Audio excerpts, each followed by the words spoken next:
इस कहानी की शुरुआत में हम मारिया नाम की एक लड़की को देखते हैं जो अपने पिता के फ्यूनरल में होती है। उसके पिता जॉर्ज एक आर्मी कर्नल थे, मगर जंग में वो शहीद हो गए। मारिया उन्हें श्रद्धांजलि देने के बाद अपनी गार्डियन मिस एली के साथ वकील के पास आती है। वो मारिया को बताता है कि तुम्हारे फादर काफी वक्त से लंदन में थे और उनके ऊपर काफी कर्जा था, जिसके चलते उन्होंने अपनी सारी प्रॉपर्टी और घर बेच दिया। मारिया रोते हुए कहती है कि ऐसा नहीं हो सकता। फादर ने मुझे लेटर लिखा कि वो घर आ रहे हैं, पर मैंने कभी नहीं सोचा था कि वो लौट नहीं पाएंगे। वकील कहता है कि मैं कुछ नहीं जानता, तुम्हारे पिता ने विरासत के तौर पर सिर्फ एक किताब छोड़ी है जो मुनेकर वैली के इतिहास की किताब थी। रात को मारिया उस बुक को पढ़ने लगती है। सैकड़ों सालों पहले मुनेकर वैली में एक लड़की थी। उसकी अच्छाई की वजह से मदर नेचर ने उसे अपनी बेटी की तरह देखा और उसे जादुई मोती तोहफे में दिए। उस दिन से लड़की को मून प्रिंसेस के नाम से जाना गया। मुनेकर वैली में डे नोयर और मेरी वेदर परिवार रहते थे। मून प्रिंसेस डे नोयर परिवार की सदस्य थी। उसे रोल्फ मेरी वेदर से प्यार हो गया।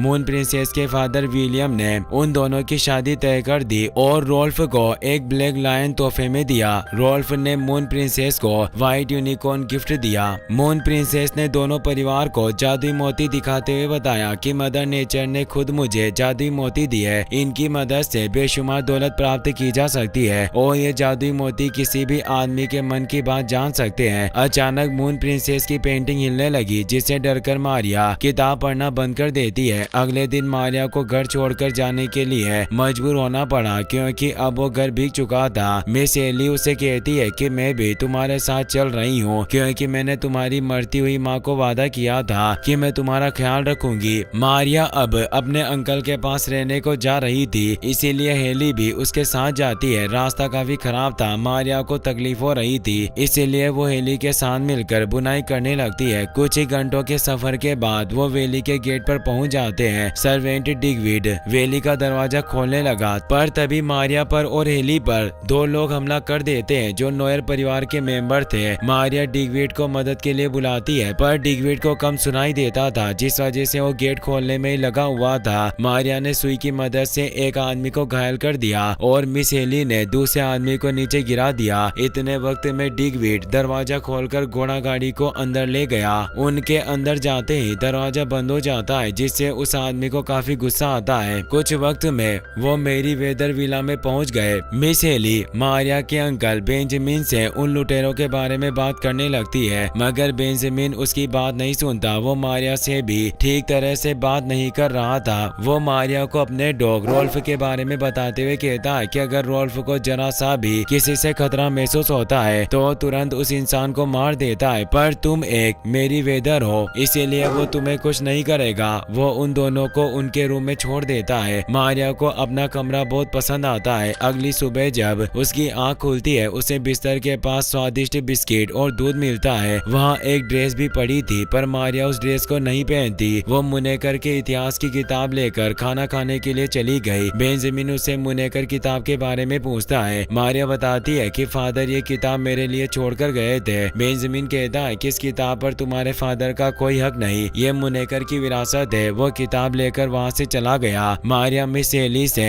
किताब वापस लेने के लिए कहती है। हेली कहती है कि तुम्हें फिक्र करने की जरूरत नहीं, सर बेंजामिन बाद में तुम्हें वो किताब दे देंगे। बेंजामिन भी वहाँ आकर खाना खाने लगता है। मिस हेली उसे बात करने की कोशिश करती है, जिससे बेंजामिन गुस्सा हो गया। मारिया पूछती है कि अगर आपको हमसे इतनी परेशानी है तो आखिर आपने हमें यहाँ रहने के लिए क्यों बुलाया। बेंजामिन कहता है कि मेरा निकम्मा भाई कर्जा लेकर मर गया, आखिर उससे फौज में शामिल होकर क्या मिला। उसने बेकार लोगों से पैसे उधार लिए और अंत में तुम्हें अकेला छोड़कर चला गया। उसने सिर्फ अहंकार में आकर मुझसे पैसे उधार नहीं लिए। मारिया को काफी गुस्सा आता है, पर वो बेंजामिन से कुछ नहीं कहती। बेंजामिन उन्हें विला दिखाने लगता है। मारिया पूछती है कि जिन लोगों ने हमारे ऊपर हमला किया था, क्या आपने उनका पता लगाया। बेंजामिन कहता है कि तुम्हें उनके बारे में सोचने की जरूरत नहीं, तुम बस जंगल से दूर रहना, वहाँ डे नोयर परिवार रहता है। मारिया डे नोयर परिवार के बारे में जानना चाहती थी, पर बेंजामिन जवाब दिए बिना वहाँ से चला गया। रात में मारिया के कमरे की छत में लगा तारा टूट जाता है, जिससे वो हैरान हो जाती है। अगली सुबह उसे वापस स्वादिष्ट बिस्किट और ड्रेस मिली, मगर वो उस ड्रेस को नहीं पहनती और हॉल में चली जाती है। वहाँ रखा पियानो अपने आप बजने लगा और मारिया भी उसे बजाने लगती है। बेंजामिन को इससे बहुत गुस्सा आया। वो मारिया को घुड़सवारी के लिए लेकर जाता है। शुरुआत में मारिया को घोड़े से डर लगता है, पर फिर उसे घोड़ा पसंद आ गया और वो बेंजामिन के साथ वैली में घूमने लगती है। वो कहती है कि मुझे घोड़े पर बैठने में काफी मजा आ रहा है, क्या मैं कुछ और वक्त यहाँ घूम सकती हूँ।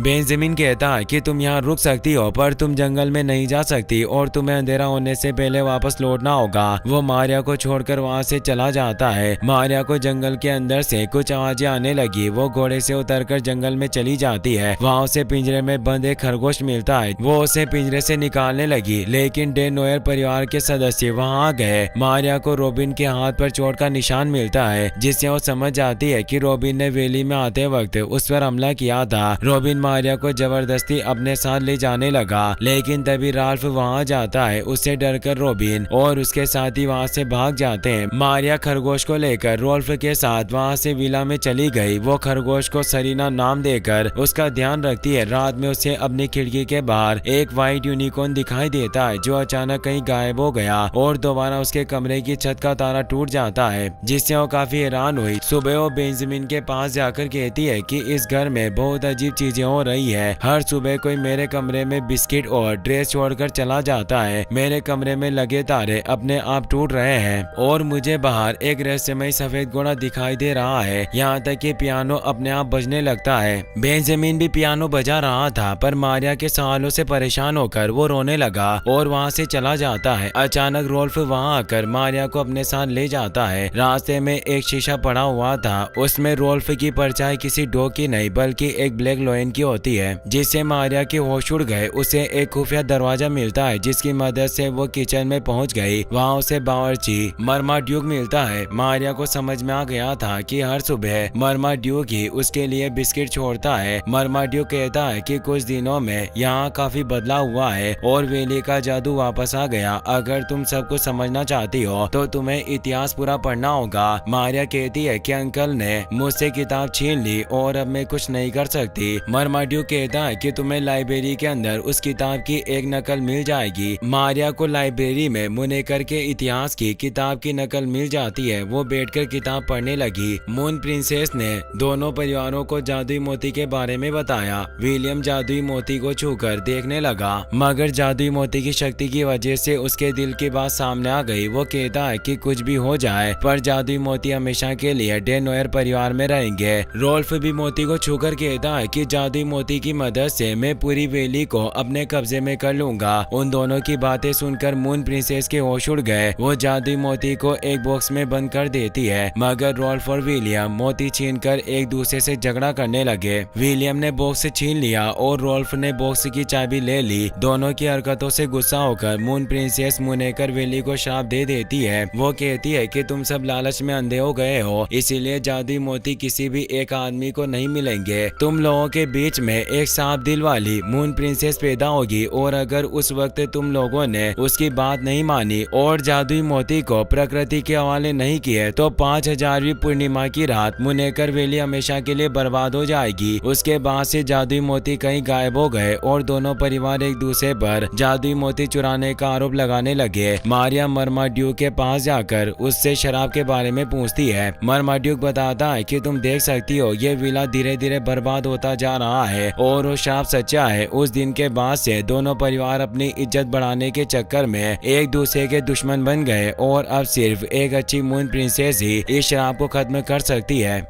मारिया पूछती है कि मून प्रिंसेस सैकड़ों सालों पहले मर गई, आखिर वो शराब को कैसे खत्म करेगी। मर्माड्यूक कहता है कि मैंने सुना है कि सिर्फ एक सच्ची मून प्रिंसेस ही व्हाइट यूनिकॉर्न को देख सकती है और तुमने कहा था कि तुम्हें अपने रूम के बाहर एक यूनिकॉर्न दिखाई दिया। तुम मून प्रिंसेस हो और तुम्हें जादुई मोती को समुद्र में फेंक कर दोनों परिवारों को जोड़ना होगा, जिससे श्राप खत्म हो जाएगा। अब तुम्हारे पास ज्यादा वक्त नहीं बचा। 5000वीं पूर्णिमा जल्दी आने वाली है। मारिया उसकी बातों पर यकीन नहीं करती और अपने कमरे में चली जाती है। वो मून प्रिंसेस के श्राप के बाद से लेकर आज तक की पूर्णिमा की रातों को गिनने लगती है, जिससे उसे पता चलता है कि अगली पूर्णिमा ही 5000वीं पूर्णिमा होगी। मर्माड्यूक की बातों की वजह से मारिया को नींद नहीं आती और उसे डरावना सपना आता है, जिसमें रॉबिन का फादर कर डे नोयर उसका पीछा कर रहा था। अगली सुबह उठकर मारिया वैली छोड़कर जाने का फैसला कर लेती है। वो अपना सामान लेकर वैली से बाहर जाने की कोशिश करती है, पर दरवाजा बंद था। वो जंगल की तरफ चली जाती है। वहाँ उसे एक गुफा मिलती है जिसके अंदर रॉबिन की बहन लौडे रहती थी। मारिया को समझ में आ जाता है कि लौडे ही रोज रूम में आकर उसके लिए ड्रेस छोड़कर जाती है क्योंकि वहाँ वैसी कई ड्रेस पड़ी थी। लौडे उसे बताती है कि मैं खुद एक मून प्रिंसेस हूँ पर मैं दोनों परिवारों को जोड़ने में नाकामयाब रही और अब वो मारिया को शीशे में देखने के लिए कहती है। शीशे में मारिया को एक बहुत बड़ा चांद दिखाई देता है जो मुनेकर वैली के ऊपर गिरकर पूरी वैली को बर्बाद कर देता है। लौडे मारिया से पूछती है कि आखिर तुमने क्या देखा। मारिया वहाँ से जाने लगी लेकिन लौडे ने उसे रोक लिया। वो कहती है कि तुम्हारे फादर ने भी यहाँ से भागने की कोशिश की पर तुम कहीं नहीं छिप सकते। मरने के बाद भी तुम्हारे फादर ने तुम्हें मुनेकर भेजा क्योंकि वो जानते थे कि सिर्फ तुम ही मुनेकर को बचा सकती हो। हम दोनों एक जैसे हैं पर शायद तुम मुनेकर को बचाने में कामयाब हो सको। मारिया पूछती है कि क्या मेरे अंकल सर बेंजामिन हमारी मदद नहीं कर सकते। लौडे गुस्से में कहती है कि दोबारा उस आदमी का नाम मेरे सामने मत लेना। तुम्हें कुछ भी करके जादुई मोती को ढूंढना होगा। दोनों परिवार एक दूसरे पर जादुई मोती चुराने का इल्जाम लगा रहे हैं पर कोई नहीं जानता कि वो मोती कहाँ पर है। मारिया इतिहास की किताब निकाल कर देखने लगती है और उसे किताब के कवर में जादुई मोती के बॉक्स की चाबी मिल जाती है। वो लौडे के साथ डे नोयर परिवार के पास जाने लगती है मगर लौडे को अपना अतीत याद आ गया और वो डरकर वहाँ से भाग गई। मारिया अकेले ही गार्ड्स से बचकर छिपते हुए किले के अंदर चली गई लेकिन डे नोयर को उसके बारे में पता चल जाता है और गार्ड्स उसे पकड़ लेते हैं। मारिया डे नोयर को चाबी देकर कहती है कि तुम्हारे पूर्वज ने जादुई मोती चुराकर पूरी वैली को खतरे में डाल दिया। बेहतर होगा कि अब तुम अपनी गलती सुधारो। डे नोयर बिना चाबी के जादुई मोती को खोलकर दिखाता है पर उसके अंदर जादुई मोती नहीं थे। मारिया को लगता है कि उसने मोती छिपा दिए होंगे। डे नोयर कहता है कि हमारे पूर्वज के बॉक्स लेने से पहले ही तुम्हारे पूर्वज ने जादुई मोती चुरा लिए मगर कुछ ही वक्त में पूर्णिमा की रात आएगी और तुम्हारे मेरी वेदर परिवार को अपने किए की सजा मिलेगी। रॉबिन मारिया को कैद में डलवा देता है। मारिया अपनी ड्रेस खिड़की के पास अटकाकर दरवाजे के पास छिप जाती है। ड्रेस देखकर गार्ड हैरान रह गया। वो दरवाजा खोलकर उसे देखने के लिए अंदर आता है। मौके का फायदा उठाकर मारिया जेल से निकलकर भाग गई। रॉबिन और उसके साथी उसे पकड़ने के लिए जाते हैं मगर मारिया खाई में कूदकर वहाँ से निकल गई। दुश्मन उसे ढूंढने के लिए आते हैं मगर वो पेड़ के पीछे छिपकर उनसे बच जाती है। तभी राल्फ वहाँ आया और मारिया उसके साथ विला में चली जाती है। डे नोयर ने उसे जाते हुए देख लिया जिससे उसे बहुत गुस्सा आता है पर वो विला के अंदर नहीं जा सकता था। मारिया बेंजामिन को सारी बातें बताना चाहती थी मगर बेंजामिन उसे डांटने लगता है जिससे मारिया को बहुत बुरा लगता है। वो कहती है कि आप मेरे फादर नहीं हैं, आपको कोई हक नहीं कि आप मेरे साथ ऐसा बर्ताव करें। वो नाराज होकर अपने कमरे में चली गई। रात को बेंजामिन उसके रूम के बाहर जाकर उससे माफी मांगने लगा। वो कहता है कि मुझे माफ कर देना, मैंने तुम्हें कुछ ज्यादा ही डांट दिया पर तुम बहुत वक्त से गायब थी और हमें तुम्हारी फिक्र हो रही थी। मैं सालों से इस घर में अकेले रह रहा हूँ और मुझे औरतें जरा भी पसंद नहीं पर मैं खुश हूँ कि तुम वापस आ गई। मारिया दरवाजा नहीं खोलती पर अपने अंकल को नरमी से बात करके उसे बहुत अच्छा लगा। बेंजामिन वहाँ से चला गया। आधी रात में मारिया की छत का तारा टूट गया। वो कहती है कि चांद धीरे धीरे वैली के करीब आता जा रहा है पर मैं समझ नहीं पा रही कि मैं क्या करूं। अचानक उसे किसी चीज की आवाज आने लगी जिससे डरकर वो छिप जाती है। लौडे एक गुप्त दरवाजे की मदद से उसके कमरे में आ गई। वो कहती है कि मैं तुम्हारे लिए मून प्रिंसेस की ड्रेस लेकर आई हूँ और मुझे माफ कर देना, मैं तुम्हें अकेली छोड़कर भाग गई थी। मारिया उसे माफ करके मून प्रिंसेस की ड्रेस पहन लेती है। वो लौडे को विला में घुमाने लगी। लौडे बैठकर पियानो बजाने लगती है। मारिया को शीशे में अतीत दिखाई देता है जिसे लौडे और बेंजामिन साथ बैठकर पियानो बजा रहे थे। वो एक दूसरे से बहुत प्यार करते थे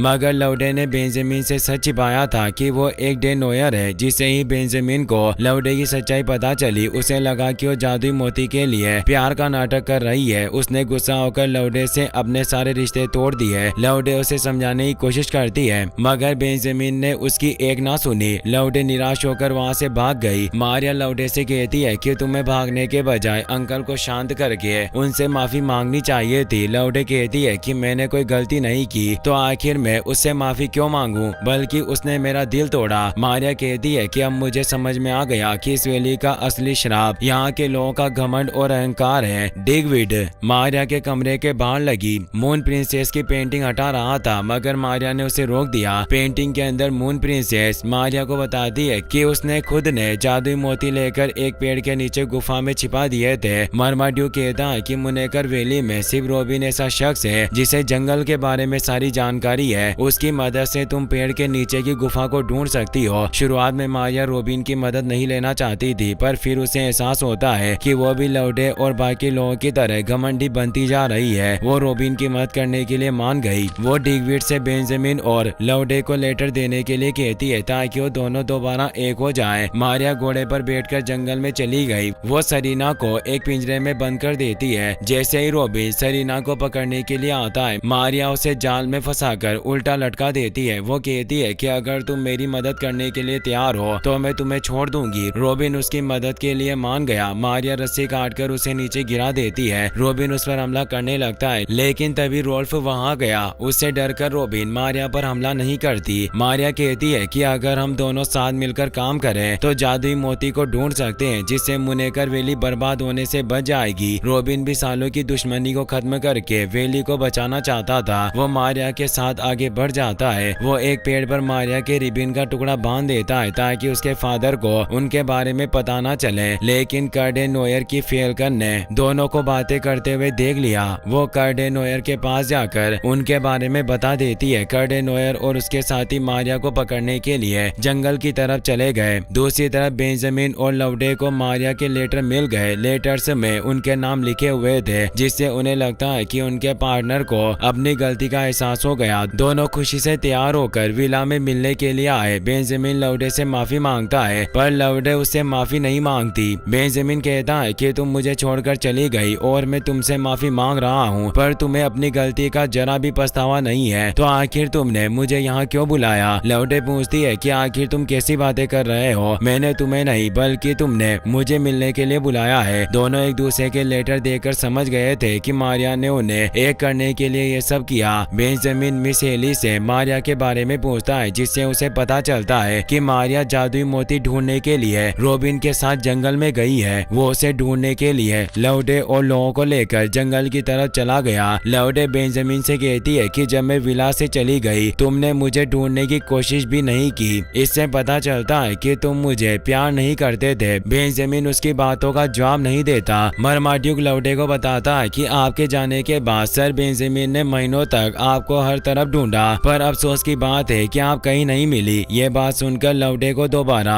बेंजामिन से प्यार हो गया। मारिया को ढूंढने के लिए वो उनसे अलग हो गई और मिस हेली पीछे छूट गई थी। वहीं मारिया रॉबिन के साथ पेड़ के नीचे वाली गुफा ढूंढ रही थी। रोल्फ आगे भाग गया था। मारिया उसके पीछे जाने लगी। तभी कर्डे नोयर का साथी ड्यूलेक रॉबिन को पकड़कर पेड़ के पीछे छिप जाता है। मारिया को रॉबिन कहीं दिखाई नहीं देता और उसे रोल्फ के भौंकने की आवाज आने लगती है, इसलिए वो अकेली आगे बढ़ जाती है। डे नोयर के लोग रोल्फ को गड्ढे में गिरा देते हैं। ड्यूलेक रॉबिन को पकड़कर कर्डे नोयर के पास ले गया। वो कहता है कि क्या ये काफी नहीं था कि तुम्हारी बहन ने मुझे धोखा दिया, तुम भी उसकी तरह मुझे धोखा दे रहे हो। अब मैं खुद प्रिंसेस को अपने हाथों से मारूंगा। वो अपने साथियों को लेकर आगे बढ़ गया। मारिया को जंगल में यूनिकॉर्न दिखाई देने लगा और उसका पीछा करते हुए वो पेड़ के नीचे वाली गुफा के पास पहुंच गई, मगर कर्डे नोयर वहां आकर उसे पकड़ लेता है। मारिया जोर जोर से चिल्लाने लगी। उसकी आवाज सुनकर रोल्फ गड्ढे से बाहर निकल जाता है। रोल्फ से डरकर ड्यूलेक ने रॉबिन को छोड़ दिया था। रॉबिन रोल्फ के साथ वहां से जाने लगता है, लेकिन ड्यूलेक ने रोल्फ को गोली मार दी, जिससे वो मारा गया। रॉबिन के पास कोई रास्ता नहीं था। वो भागकर मारिया के पास पहुंच जाता है। वो अपने पिता के गले पर खंजर रखकर उसे रोक देता है। कर्डे नोयर का रॉबिन से भरोसा उठ गया था। वो मारिया को उसके साथ वहां से जाने देता है। मारिया रॉबिन के साथ पेड़ के नीचे वाली गुफा में चली जाती है। उस गुफा में मून प्रिंसेस रहती थी और मारिया को एक स्टेचू के गले में जादुई मोती भी मिल गए। वो मोती लेकर रॉबिन के साथ गुफा से खुफिया रास्ते से भाग निकली। डे नोयर के लोग वहां आते हैं, पर उन्हें गुफा में कोई नहीं मिलता। गुफा में काफी अंधेरा था। मारिया जादुई मोती की रोशनी का इस्तेमाल करके आगे बढ़ती है। वो उसी जगह पहुंच जाते हैं जहां मून प्रिंसेस ने मुनेकर वैली को श्राप दिया था। कर्डे नोयर पहले से वहां मौजूद था। बेंजामिन भी वहां आ गया। वो कर्डे नोयर से झगड़ा करने लगता है, मगर मारिया उन्हें मून दिखाकर रोक देती है। मारिया उनके हाथ में जादुई मोती देकर एक दूसरे से माफी मांगने के लिए कहती है, मगर दोनों अपने घमंड और अहंकार की वजह से माफी नहीं मांगते। मारिया मोती को समुद्र में फेंकने की कोशिश करती है, लेकिन जादुई मोती उसकी ड्रेस से आकर चिपक गए। मारिया को समझ में आ जाता है कि श्राप को खत्म करने के लिए उसे खुद का बलिदान देना होगा, इसीलिए वो समुद्र में कूदने लगी। रॉबिन और बाकी सब उसे रोकने की कोशिश करते हैं मगर मारिया उनकी बात नहीं सुनती। समुद्र में गिरते ही जादुई मोती उसकी इस ड्रेस से